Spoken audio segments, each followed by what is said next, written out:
Hola, soy Rafael Campaña, fundador de la Academia Europea de Emprendeduría Educativa. Si quieres experimentar el sabor y el saber de la vida, si quieres conocer a personas que han transitado de lo ordinario a lo extraordinario, este es tu canal.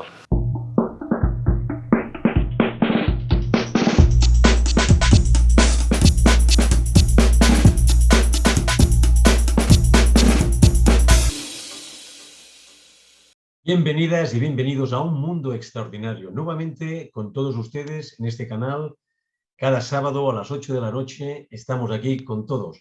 Hoy vamos a entrevistar a una persona muy interesante, pero antes debo de dar las gracias a todo el equipo de dirección y de producción y de edición, que es Eva, que es David, que están detrás y que hacen posible que este programa pueda subir cada semana y podáis ver los contenidos valiosos que os estamos otorgando. Si no estáis suscritos, sí que os invitaría a que os suscribáis, le deis al like y le deis a las campanitas y sobre todo los comentarios son muy interesantes, nos comprometemos a poder contestarlos a todos. Hoy contamos con la presencia de una persona muy especial para mí, puesto que hace tiempo que la conozco, cuyo talento y pasión hace mucho tiempo ya que lo va cociendo. Ya cuando estudiaba en la Universidad del Deporte y de la Actividad Física, organizaba sesiones de Cineforum en las clases de didáctica, lo cual le agradecemos muchísimo ahora. Él es actor profesional, es profesor de artes escénicas.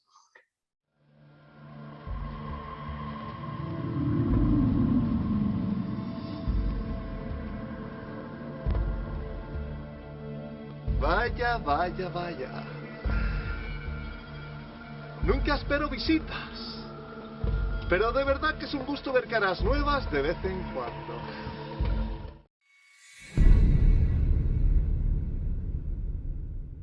Estamos cansados ya. Estamos perdiendo el tiempo aquí.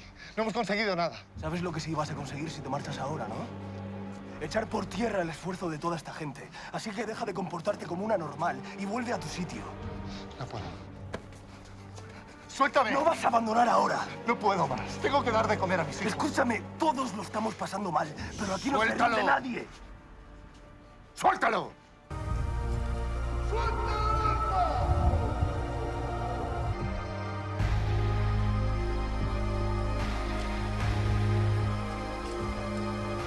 ¡Suelta el arma! Por última vez, ¡suelta el arma!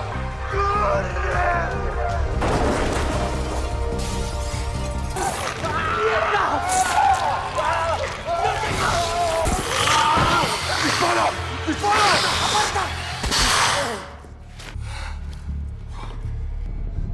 Tú eres médico. Puedes ayudarme.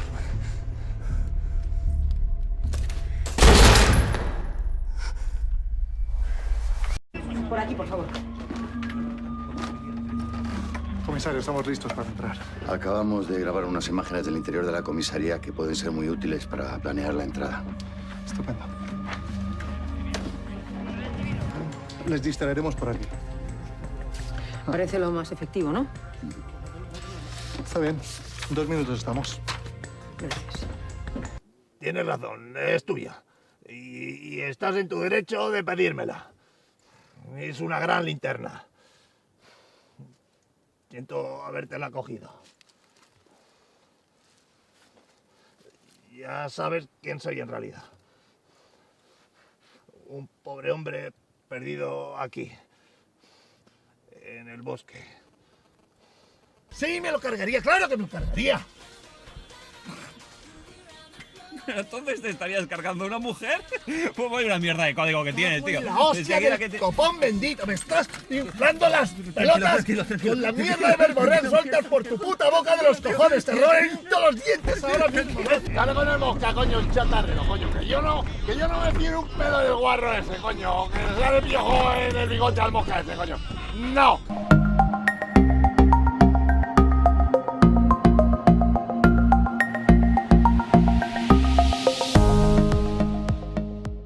Presentamos a Toni Cayuela. Muchas gracias, Toni, por hacernos un hueco en tu agenda y poder dedicarnos un poco de tiempo a nuestros televidentes y parte de tus experiencias personales. Muchas gracias. Muchas gracias a ti, Rafa. Un placer estar contigo, un placer escucharte después de tantos años que nos conocemos. verte siempre es un placer. Muchas gracias. Mira, lo primero me gustaría un poco para nuestros televidentes que hicieras un poco de línea de la vida. ¿Cómo has acabado haciendo lo que estás haciendo y cómo estás ahora? ¿Cuál ha sido tu trayectoria profesional y personal? ¿Y cuál ha sido tu coste? No me acordaba de las clases esas de Cineforum que hacían INEF, ¿eh? No me acordaba, me lo has hecho recordar. Bueno, yo he tenido, pues desde muy pequeño he sido muy inquieto, la verdad. O sea, he tenido muchas inquietudes. Si en esa época me hubieran diagnosticado, seguro que hubiera salido hiperactivo, segurísimo, porque tenía muchos intereses, ¿no? Tenía el ámbito deportivo, que me interesaba mucho, la parte de interpretación, la parte de fotografía. Eran pasiones que me llegaban muy cerca, ¿no? Dentro del ámbito deportivo, pues he practicado muchos deportes y siempre he intentado hacerlo lo mejor posible, ¿no? En el ámbito federado, ¿no? Incluso empecé con fútbol, seguí con básquet, con atletismo, con béisbol, con petanca incluso, campeón provincial de petanca aquí con 13 años en la absoluta. O sea, todos los frentes los he intentado ahí explotar al máximo. Luego, dentro de lo que hace referencia al entrenamiento, pues he sido entrenador de voleibol, de básquet, de atletismo también desde muy temprana edad. Desde los 12 añitos ya llevaba grupos pequeños, con lo cual mi vinculación con los niños siempre ha sido desde muy temprana edad y me ha encantado. Siempre lo tenía muy claro. Desde los 13 años, 14 años, quería ser profesor de educación física y bueno, me focalicé en ello. Se me fueron mezclando otros intereses por medio, como el ámbito de la interpretación, que empecé a hacerlo en la escuela y en el instituto, con obras de teatro. Estudié en el Col·legi del Teatre, luego he trabajado en cine, en televisión, en diferentes series con pequeñas partes, bueno, con directores pues bueno, de renombre y que estoy súper orgulloso de haber trabajado con ellos. Con Daniel Calpalsoro en El Aviso, con Dani de la Torre en La Sombra de la Ley, Jaume Balagueró, Rec 4, con Oriol Paulo en El Inocente. Luego ya también por medio se me mezcló también el tema de la fotografía, me iluminó también el tema audiovisual y me formé. Estuve estudiando también en el Instituto de Verge de la Mercè. Me formé como técnico especialista en medios audiovisuales. Y luego, pues bueno, en la escuela donde trabajo actualmente se me conjugaron un poco, pues, esas inquietudes, ¿no? En el ámbito deportivo, pues me especialicé en educación física, estudié con Rafa en INEF de Barcelona y en la escuela, pues ya llevo 25 años en el Centre d'Estudis Mollet, donde compagino clases de educación física con clases de expresión corporal y clases de audiovisuales, fotografía, cine, televisión. Pues yo encantadísimo porque en un ámbito he podido llegar a conjugar un poco pues todas mis inquietudes, ¿no? Todas mis pasiones. Y es así un poco el recorrido general, ¿eh? Que no entro de forma específica porque se alargaría esto. Bien. ¿Y tú, realmente, cuándo crees que eres consciente de tu talento? ¿Tienes conciencia real de decir, mira, tengo este talento y lo tengo que trabajar, lo tengo que alimentar un poco? Perdona, Rafa, yo no lo... ¿Sabes qué pasa? Yo no lo miro como un talento. Yo lo miro como una inquietud, como una pasión que me enriquece de tal forma que me llena hasta un punto de satisfacción muy agradable. Pero talento, el talento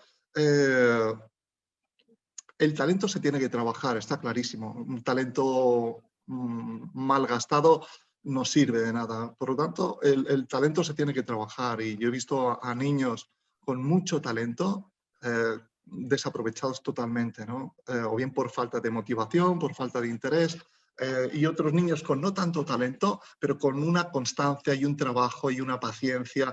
Ostras, han conseguido cosas estupendas. O sea, ese talento, entre comillas, hay que cuidarlo muchísimo, si no, no sirve de nada.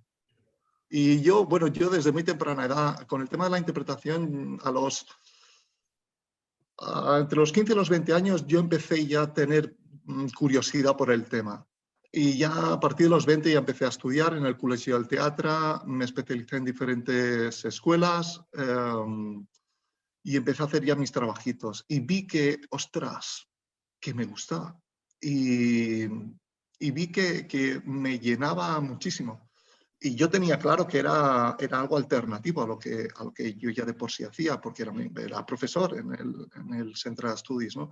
Y de forma paralela, pues iba completando tanto estudios de formación a nivel de interpretación como trabajos que me iban saliendo en la escuela, sabían de mi locura, me daban un poco de margen cuando tengo que hacer algún rodaje, me dejan margen y yo se lo agradeceré siempre, ¿no? La flexibilidad que han tenido para poder compaginar ambas historias, que no es nada fácil, no es nada fácil.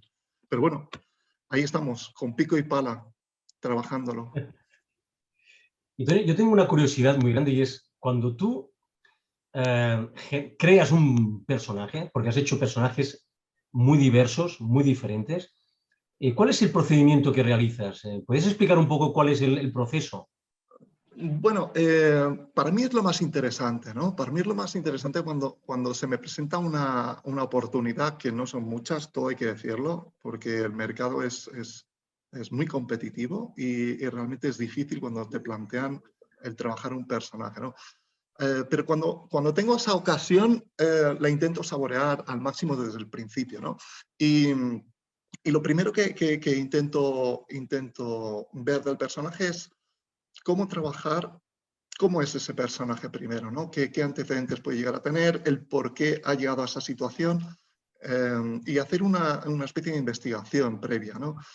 Una vez ya tienes un poco toda la historia de ese personaje y sabes cuál puede haber sido su pasado para llegar a esa situación, empiezas a trabajar todo lo que es el cuerpo.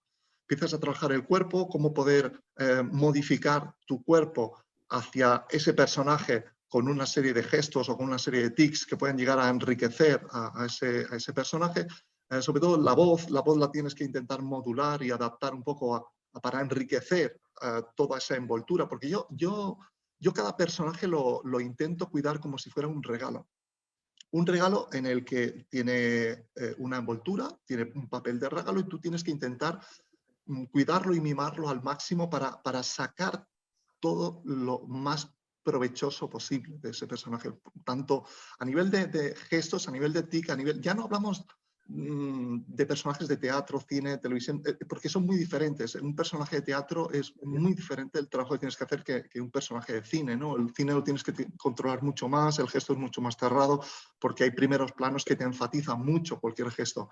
En teatro, pues es más abierto, es más distendido, tienes que proyectar mucho más. Todo tiene su qué, ¿no? Pero bueno, ahora mismo estoy prodigando más en cine y televisión y son personajes más controlados, en los que tienes que perfilar mucho.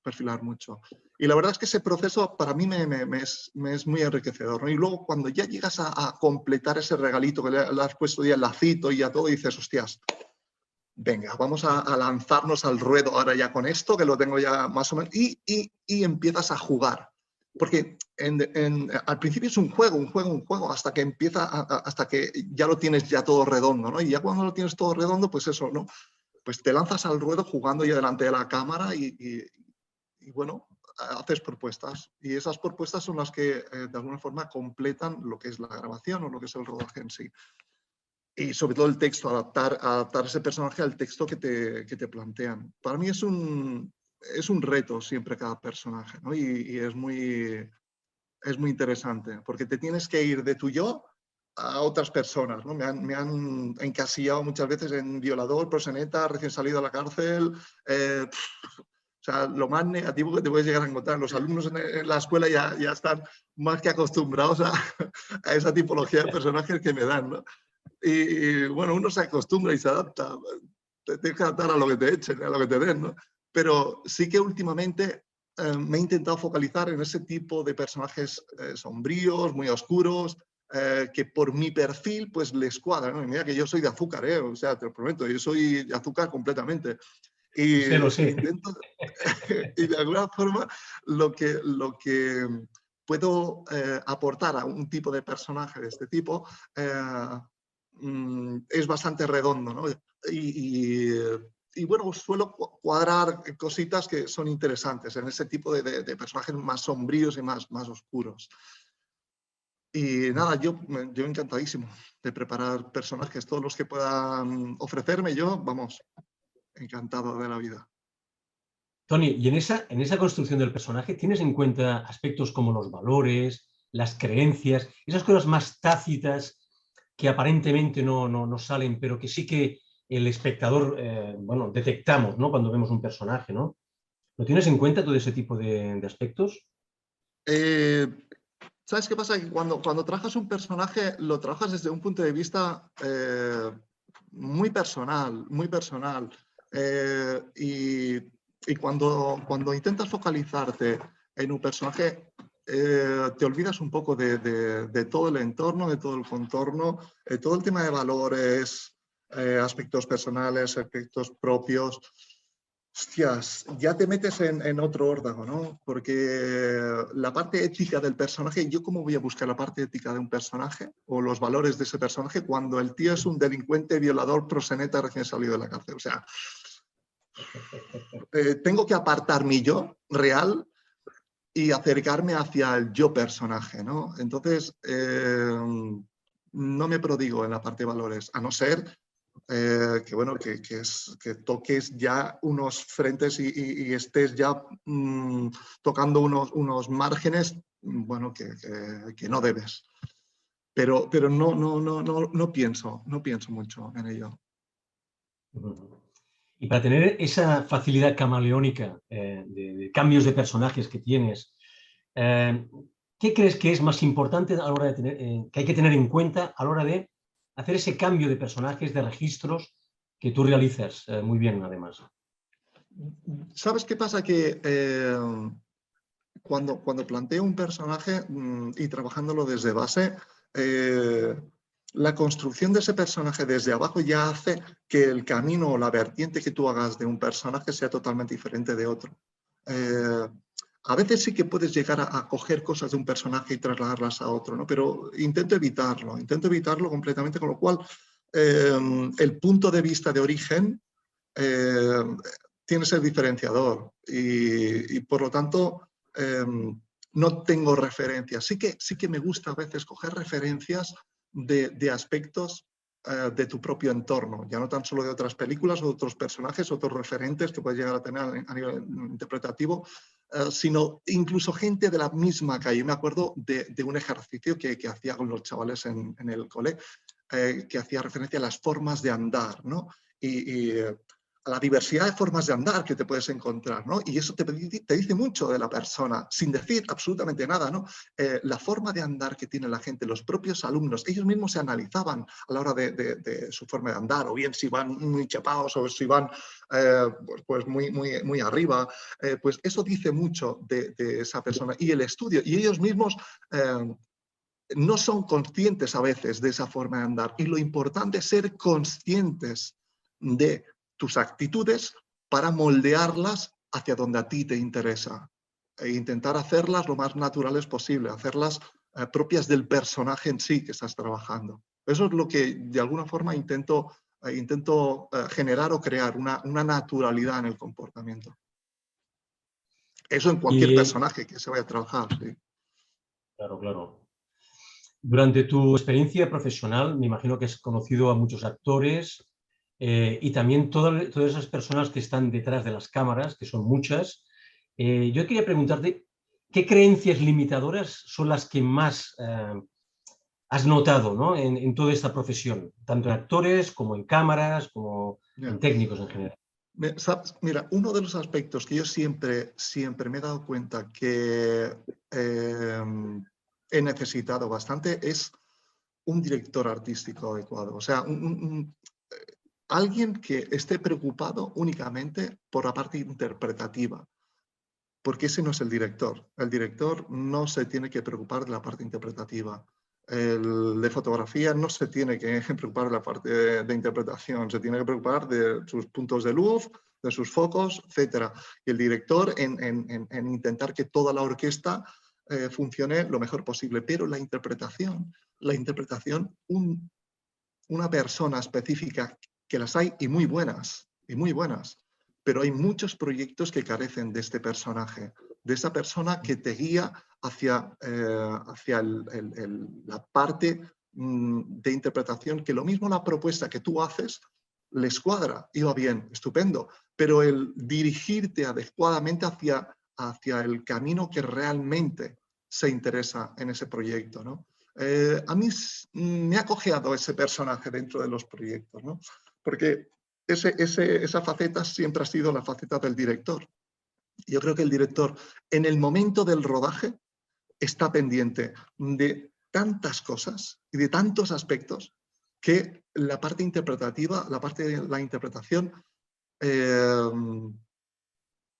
no es que no esté focalizado en ello, desde luego que sí, pero no con la importancia que yo considero que se le tendría que dar.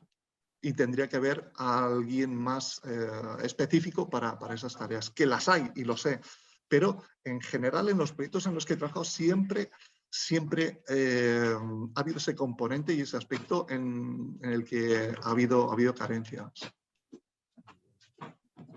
Tony, yo sé que tú tienes cientos de anécdotas en tu dilatada experiencia como actor.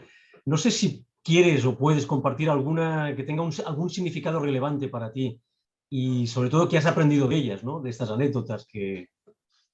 Anécdotas. A ver, anécdotas... déjame pensar, ¿qué anécdotas te puedo llegar a...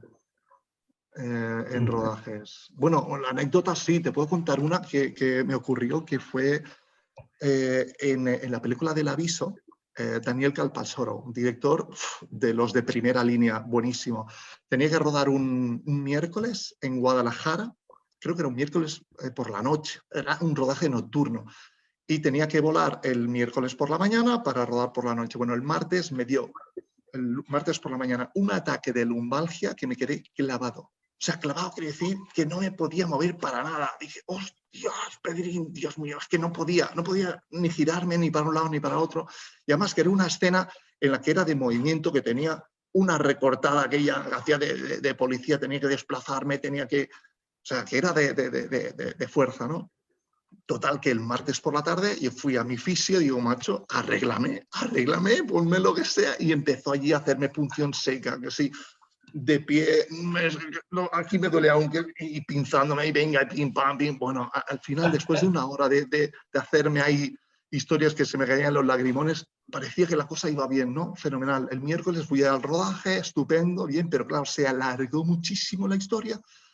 Y para el rodaje pues calenté y estuve de alguna forma bien, pero se me fue cargando y cargando. La espalda la tenía destrozada. Cuando acabé el rodaje el miércoles, el jueves ya me veías otra vez en el fisio ahí con la punción seca, estaba destrozado, roto.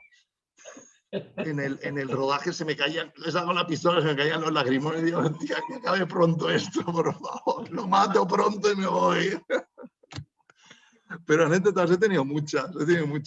Pero bueno, no del todo aquello tan bestias como para... En pleno rodaje, sobre todo, tienes que intentar tener mucho control de lo que hay e intentar que no salgan muchas anécdotas por medio, que sea lo más controlado posible todo, porque si no, si hay mucho descontrol, se puede llegar a descuajeringar todo. Pero bueno, esa fue una anécdota que tuve. Bueno, me imagino que has aprendido mucho de esa anécdota, ¿no? Bueno, sobre todo a la hora de aguantar,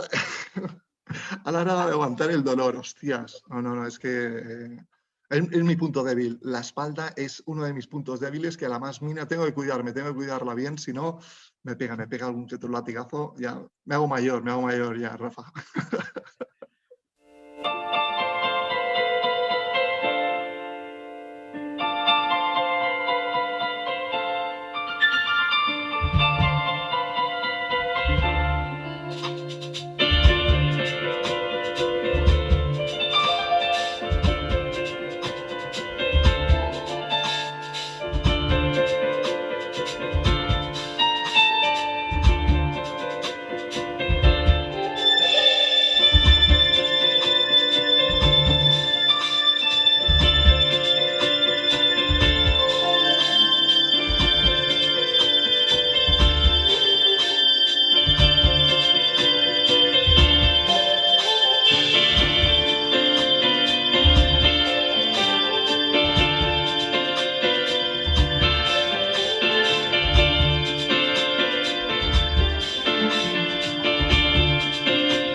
Toni, vamos a cambiar un poco del tema. En tu faceta como Perfecto. docente, como profesor, ¿tú qué crees que aporta esa materia que tú estás enseñando de arte dramático al crecimiento personal de tu alumnado? Porque creo que además el alumnado es en etapas adolescentes.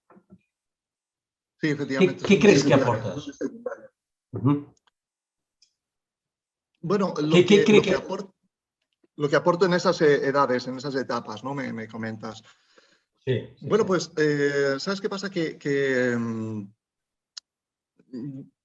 Ya no tan solo intento aportar toda mi experiencia, todos mis conocimientos al alumnado, ¿no? Porque eso es lo más fácil. Lo más fácil es ponerte delante del alumno, soltar la materia teórica, todo el rollo que tengas que soltar e intentar que ellos asimilen lo mejor posible todo ese aspecto. Yo creo que en eso no radica la educación, ¿no? La educación y lo que de alguna forma a mí me gusta aportar es en la escucha. En la escucha que considero que es muy importante en el alumnado, en las inquietudes que ellos mismos suelen tener, porque yo me he visto reflejado y me veo reflejado en ellos, ¿no? Porque he tenido a su edad también muchas inquietudes y me ha faltado quizá esa escucha que yo de alguna forma intento prodigar en la docencia, ¿no? Que los propios alumnos tengan su voz, tengan su voto, tengan su criterio y sobre todo el valorar ese criterio, ¿no? Puedes estar a favor, puedes estar en contra de ese criterio, pero sobre todo escucharles. Por eso en aspectos como son las audiovisuales, trabajo el cine. En el cine trabajo mucho todo lo que hace referencia a los criterios que los propios alumnos tienen de las visualizaciones que hacen de los cortometrajes o de los largometrajes. Y ellos mismos pues puede gustarles mejor o puede gustarles peor la película, ¿no? Puede ser pero te explican y te dicen el porqué.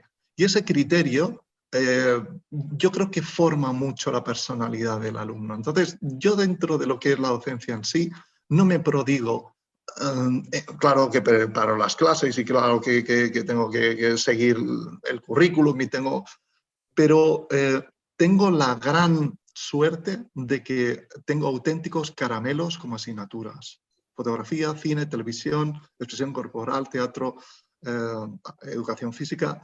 Son materias que para mí son súper atractivas, que los niños lo cogen con otra actitud y esa actitud positiva de predisposición hace que el punto de vista sea diferente, porque ya te sales un poco de las instrumentales típicas, las mates, las lenguas, el catalán, el inglés, que ellos van con una actitud determinada, pero en estas en las que el resultado es rápido, les atrae, les interesa, su actitud cambia.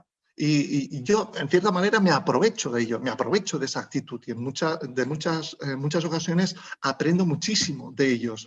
Hay trabajos que a veces me presentan y digo, vamos a ver, Joaquín, explícame esto. ¿Cómo lo has hecho? Porque es que no tengo ni idea a veces. O sea, le meten una cantidad de horas, de pasión, de ilusión y de historias que dices, hostias, explícamelo, ¿no? Porque en ese sentido son muy creativos. Los adolescentes son muy creativos y cuando se empecinan en una historia que realmente les atrae, le dedican una cantidad de horas y el resultado es espectacular. Han habido trabajos de audiovisuales que yo chapó, los hemos presentado a concursos, a festivales, hemos ganado festivales audiovisuales a nivel nacional, con Mans Unidas, con la ONCE. ¿Por qué? Pues porque los chavales, hostias, encuentran una herramienta, la herramienta lenguaje audiovisual, que nosotros llevamos 25 años haciéndolo en la escuela y que le damos una importancia brutal, porque es un lenguaje igual que cualquier otro lenguaje. Entonces, es un ámbito que yo considero que es tan importante como cualquier otro lenguaje. Y hoy en día el lenguaje audiovisual está en boga, ¿no?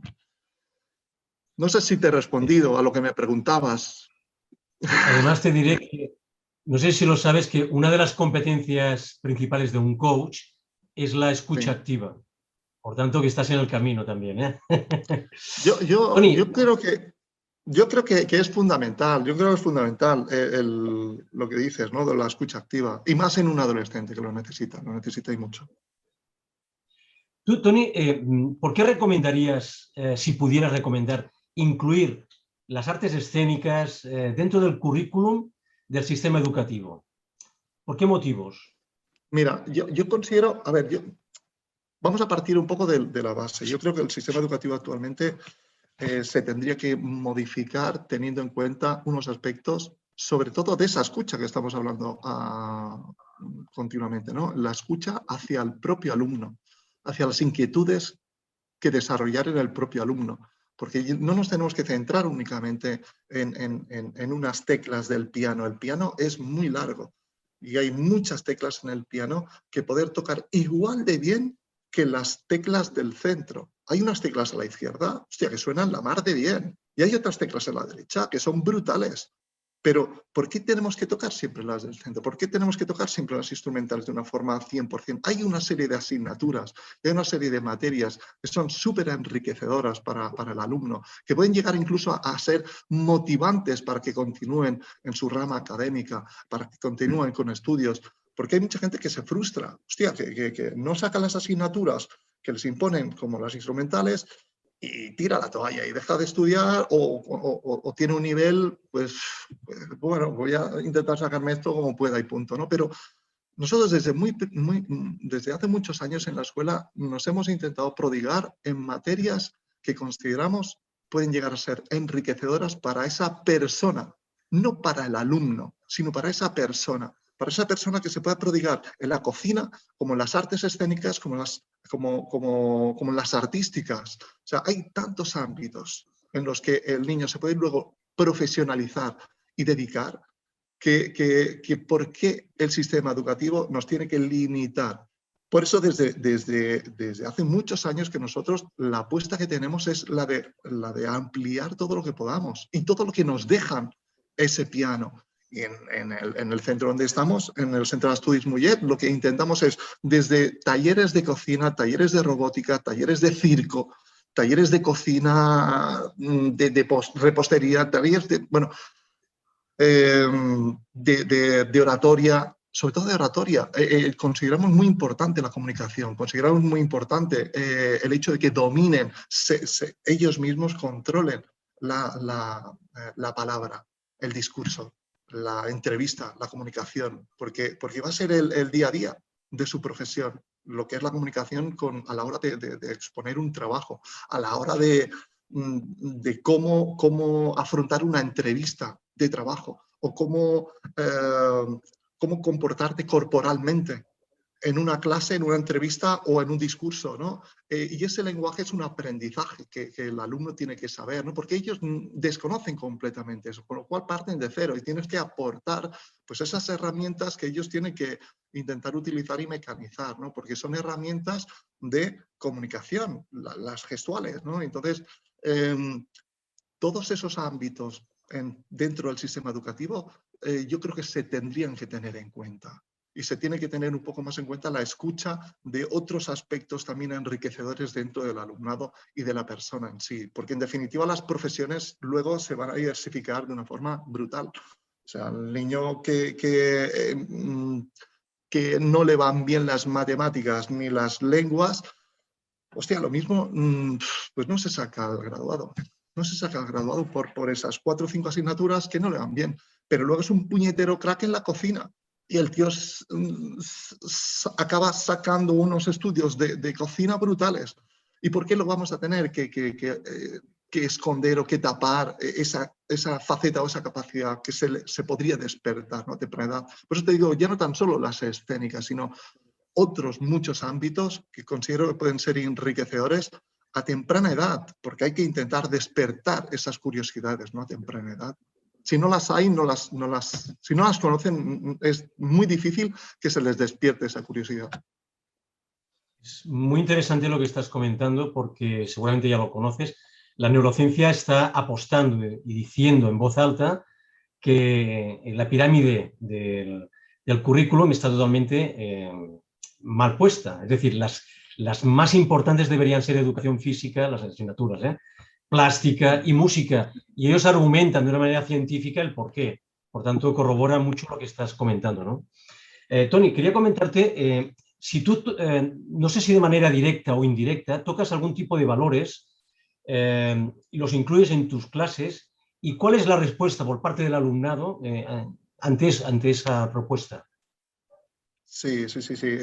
Bueno, aparte de dar todas las asignaturas que doy, soy tutor de cuarto de ESO y dentro de, ya no tan solo de las materias específicas, sino de la materia de tutoría, que intento trabajar con ellos, trabajamos mucho el tema de valores. Los valores los trabajamos desde muy temprana edad y en secundaria, que es cuando el adolescente pues empieza a reafirmar su personalidad, su carácter, pues intentamos de alguna forma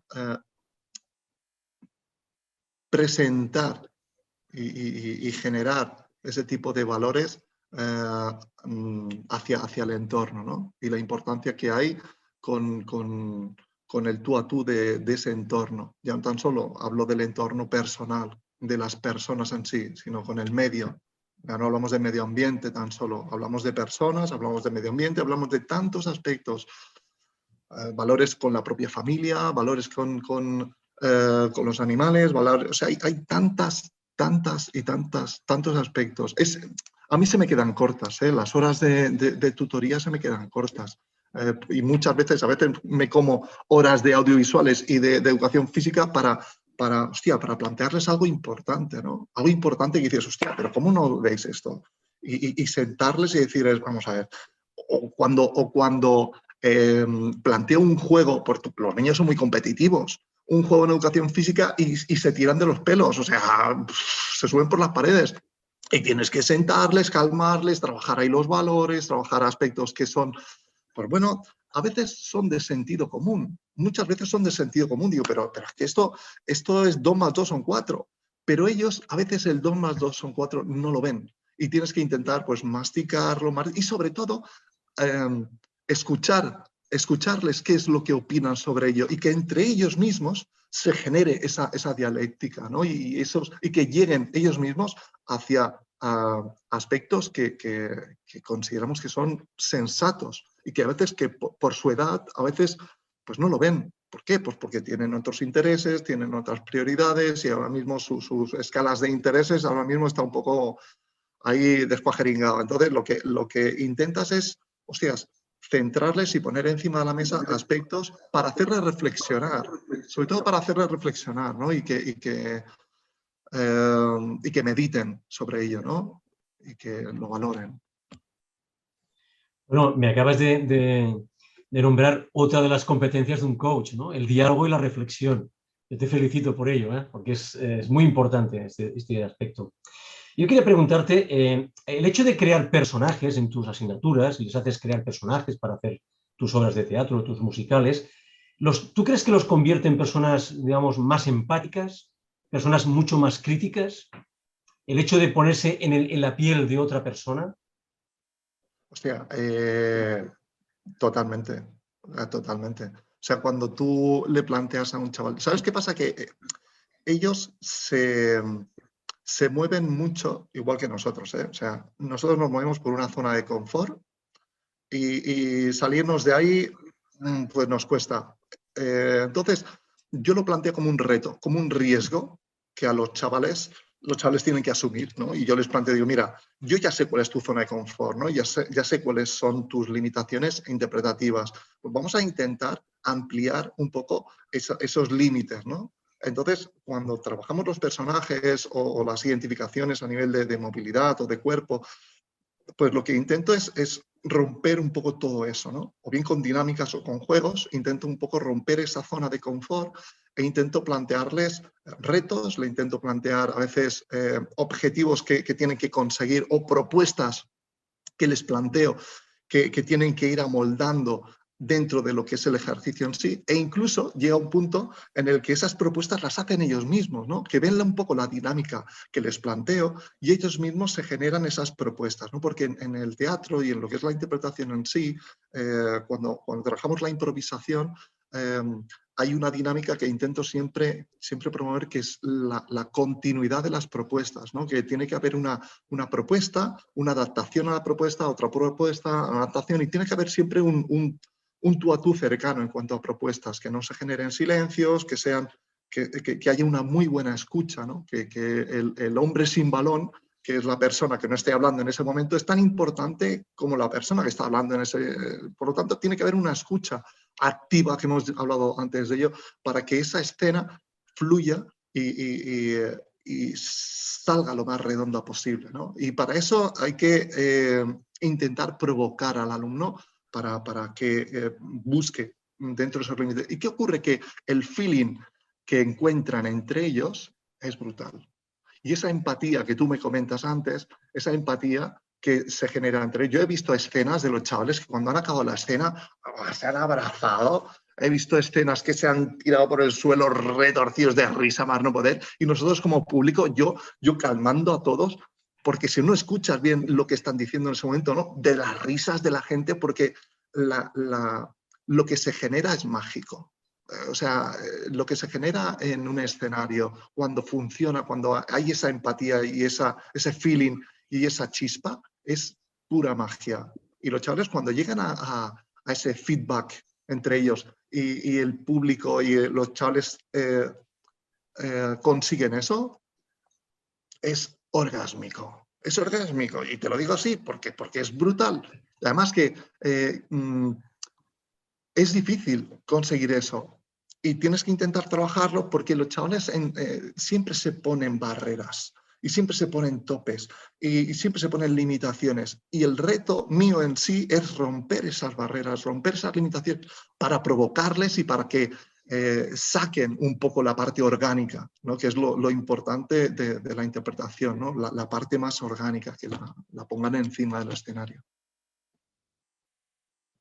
¿Tú dirías que cuando acaban la etapa, después de hacer estas asignaturas y tal, tú crees como profesor, como persona externa que observa, que estos alumnos, este alumnado es mucho más maduro? Totalmente. ¿Tiene más autoconocimiento? Sí, sí. Totalmente. Ya no hablamos de la parte escénica, porque la parte escénica, o sea, un niño que empieza a hacer teatro con 6 años y sale con 16. Nosotros empezamos a hacer teatro en la escuela a los 6 años, en primero de primaria, y acaba a los 16. O sea, 10 años de recorrido en el que el trabajo es progresivo. O sea, hay niños que salen de cuarto de eso que a mí me da, me da mucho respeto el trabajo que hacen en el escenario y chapó. Además, un trabajo muy serio, muy comprometido, y se ve un recorrido en esos 10 años de un compromiso muy serio a la hora de decir, hostias, se me ponen los pelos de punta cuando he visto trabajos que diga, ¡wala! Brutal. Hay una madurez, porque todo eso se va cociendo, se va cociendo, se va cociendo, hasta que en las edades en las que hemos comentado antes, esa personalidad, ese carácter se va reafirmando, hostia, van saliendo esos frutos, ¿no? Que tú has ido cultivando, ¿no? Desde temprana edad. Y cuando ya en edad ya metidos en esa franja de la secundaria, empiezas a ver realmente esos frutos delante en escenario. Ahí es donde de alguna forma también la personalidad y el carácter tienen mucho que decir, ¿no? Pero me he encontrado casos excepcionales de personas tímidas, introvertidas, de que los ves en el escenario y dices, ¿dónde está Paul? De ser otra persona totalmente diferente, ¿no? Y ellos inflarse de una forma brutal en el escenario porque han arriesgado. Y el hecho de arriesgarse ahí han hecho que su persona haya crecido muchísimo.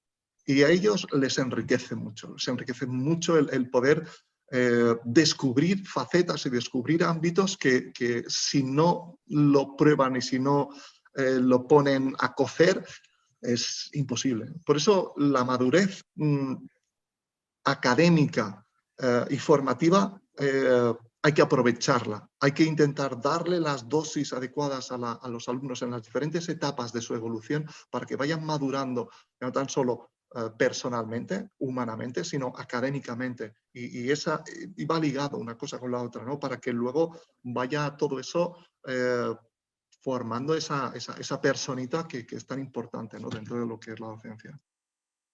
Y Toni, ¿tú tienes conciencia de que alguno de tus alumnos hayan seguido tus pasos posteriormente en los estudios?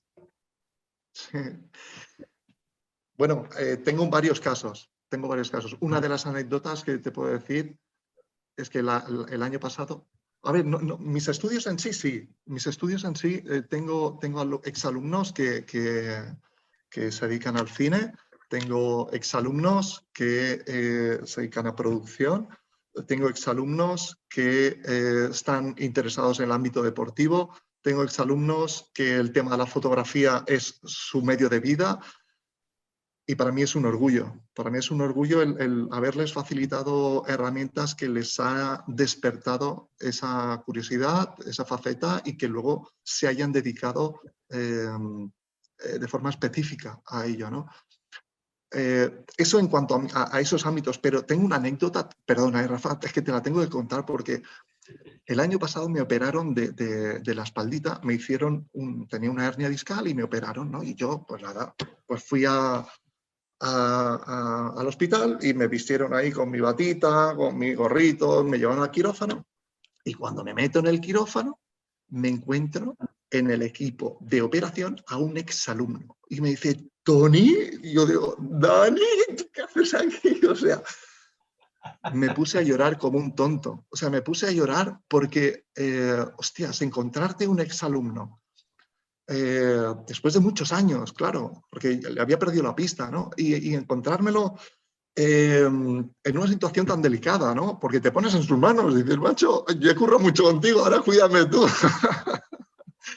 Pues son situaciones que a mí con eso ya me ganan. Y son situaciones aquellas que me he encontrado a lo largo de estos 20 y pico de años de profe, en las que los exalumnos que me he encontrado a lo largo de esos años después ha sido tan gratificante que me compensan cualquier quebradero de cabeza que haya tenido en la profesión, ¿no? Que han habido muchísimos exalumnos, ostras, que he tenido verdaderos problemas, pero problemas actitudinales de aquellos que dices, pero por favor, delincuentes en potencia que he tenido allí trabajando y venga, y luego me los encuentro con 30 añitos con el carrito y el niño, y los ves hechos unas personitas maduros, me dan un abrazo, un beso, que cuando era adolescente vamos.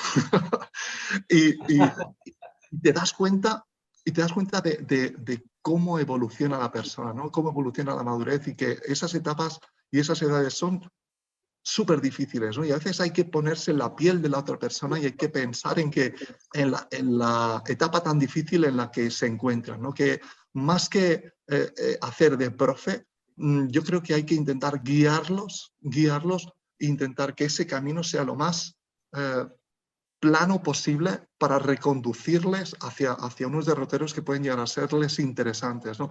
Por eso, cuando encuentras dificultades con alumnos que te son difíciles de trabajar y demás, pues para mí es un reto. Para mí es un reto porque he tenido casos tan diferentes en cuanto a encontrarme esa persona luego y ser una bellísima persona que me ha comido a besos y que ya me lo planteo como un reto a la hora de decir, por mis narices, que voy a estar R con esa personita, porque en definitiva te está demostrando unas carencias que él tiene en esa etapa y lo que tienes que intentar es, pues bueno, intentar solucionar problemitas que él tiene ahí, ¿no? Tony, ya estamos acabando un poquito. La pregunta es, ¿las familias responden al respecto? ¿Las familias de este alumnado tienen una respuesta positiva o no? Mira, yo tengo que decirte, hay de todo, hay de todo, está clarísimo, hay de todo, porque después de tantos años te puedo decir, ahí sí que te puedo soltar las 1001 anécdotas, pero muchas anécdotas, pero te puedo decir que en general están contigo, porque los coges en una etapa, en la etapa de la adolescencia, que ellos mismos se empiezan a dar cuenta de esas distancias que a veces los niños adquieren con sus padres, de esa reafirmación del carácter que a veces llega a unos puntos que los padres también les resulta chocante porque no han visto a su niño o a su niña con esa actitud, ¿no? Nunca, y ahora se despierta ese carácter, esa personalidad que les deja a veces descolocado y entonces no les queda ninguna, a veces, más que agarrarse a las ayudas que tú les puedes llegar a plantear, ¿no? Con lo cual, la respuesta que tiene el padre o la madre en general es bastante positiva, porque tú en definitiva haces una función de ayuda y de consejo, porque porque yo he pasado 25 años por la adolescencia. Ellos están pasando en este momento. Entonces ya sabes más o menos por dónde reconducir un poco una situación así, y por regla general tienen bastante escucha. En general, te encuentras a veces a familias que no, pues bueno, no se prodigan, no te ayudan, no te escuchan y tampoco ayudan mucho a su hijo, con lo cual es un problema que se genera. Pero por regla general, la etapa esta es lo suficientemente difícil como para que los padres sean un poco esponjas y absorban un poco información que le vamos dando, ¿no? Porque consideramos que es importante el aconsejarles, el proponerles aspectos de escucha también hacia sus propios hijos, el que apaguen a veces la tele cuando estén comiendo y que se genere un diálogo con ellos de lo más absurdo que sea, da igual, porque ese diálogo absurdo puede llegar a reconducirse hacia un diálogo pues más serio de problemas y de aspectos que pueden llegar a ser interesantes, porque el niño en esa etapa, en definitiva, lo que quiere es verse en un entorno lo más cómodo, confortable posible para poder pues bueno, expandirse y comentar sus problemas o sus inquietudes, ¿no? Y hay que facilitarles ese terreno y yo creo que hay que dedicarles tiempo. Y eso es lo que de alguna forma a veces no hacemos. Como padres, no soy padre yo, tengo que decirlo, yo soy padre de 8 a 5 con 30 alumnos y yo cuando tengo una entrevista con los padres yo me quito el sombrero y les digo, oye, chapó por la faena como padres que estáis haciendo. Yo lo respeto muchísimo, pero hay unos aspectos que quizá ellos no los tienen en cuenta, ¿no? Y tú lo que haces es aconsejarles y intentar trabajar cositas o facetas que no se está haciendo y hay que intentar generar ese descubrimiento para, pues bueno, para conseguir aspectos que son importantes en esa etapa, ¿no?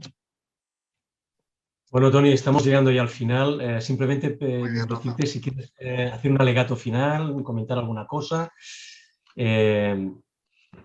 Y si no, pues darte de verdad muchísimas gracias por hacer un hueco en tu agenda, que sé que estás con mucho trabajo.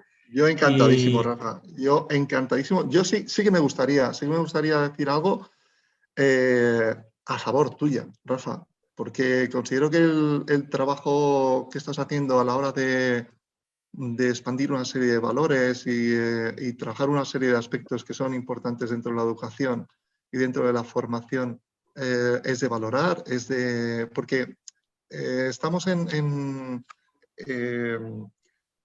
una aceleración continua que no deja tiempo a veces a reflexionar. A veces hay que echar el freno, hay que recapacitar y tomar distancia, tomar tiempo y recapacitar y hacer hincapié en cosas como las que tú estás haciendo a la hora de prodigarse en la formación y en la educación de los niños, que yo considero que es la pieza fundamental para que esa pirámide que tú decías funcione.